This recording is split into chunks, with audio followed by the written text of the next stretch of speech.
Évangile de Matthieu chapitre 7. Ne jugez pas, pour ne pas être jugés.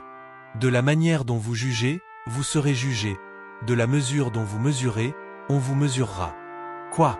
Tu regardes la paille dans l'œil de ton frère. Et la poutre qui est dans ton œil, tu ne la remarques pas?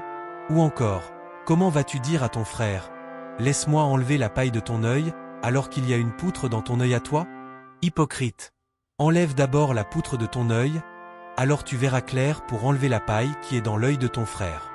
Ne donnez pas aux chiens ce qui est sacré.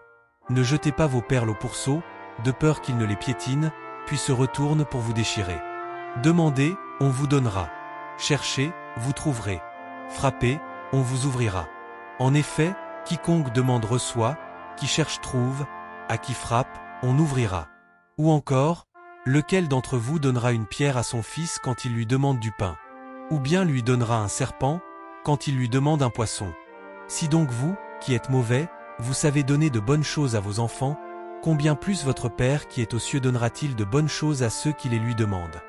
Donc, tout ce que vous voudriez que les autres fassent pour vous, faites-le pour eux, vous aussi. Voilà ce que disent la loi et les prophètes. Entrez par la porte étroite. Elle est grande, la porte, il est large, le chemin qui conduit à la perdition. Et ils sont nombreux, ceux qui s'y engagent. Mais elle est étroite, la porte, il est resserré, le chemin qui conduit à la vie. Et ils sont peu nombreux, ceux qui le trouvent.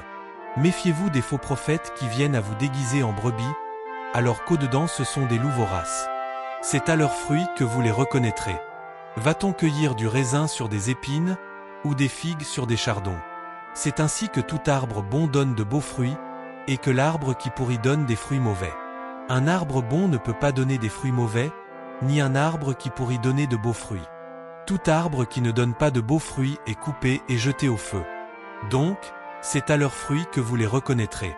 Ce n'est pas en me disant « Seigneur, Seigneur » qu'on entrera dans le royaume des cieux, mais c'est en faisant la volonté de mon Père qui est aux cieux. Ce jour-là, beaucoup me diront « Seigneur, Seigneur, n'est-ce pas en ton nom que nous avons prophétisé, en ton nom que nous avons expulsé les démons, en ton nom que nous avons fait beaucoup de miracles ?» Alors je leur déclarerai « Je ne vous ai jamais connus.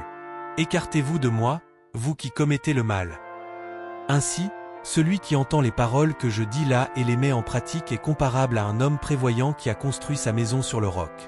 La pluie est tombée, les torrents ont dévalé, les vents ont soufflé et se sont abattus sur cette maison. La maison ne s'est pas écroulée, car elle était fondée sur le roc.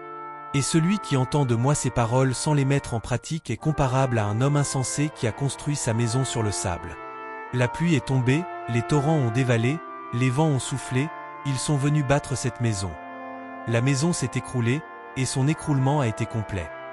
Lorsque Jésus eut terminé ce discours, les foules restèrent frappées de son enseignement. Car il les enseignait en homme qui a autorité, et non pas comme leurs scribes. Faisant du souci, peut ajouter une coudée à la longueur de sa vie? Et au sujet des vêtements, pourquoi se faire tant de soucis? Observez comment poussent les lys des champs. Ils ne travaillent pas, ils ne filent pas. Or je vous dis que Salomon lui-même, dans toute sa gloire, n'était pas habillé comme l'un d'entre eux. Si Dieu donne un tel vêtement à l'herbe des champs, qui est là aujourd'hui, et qui demain sera jeté au feu, ne fera-t-il pas bien davantage pour vous, hommes de peu de foi?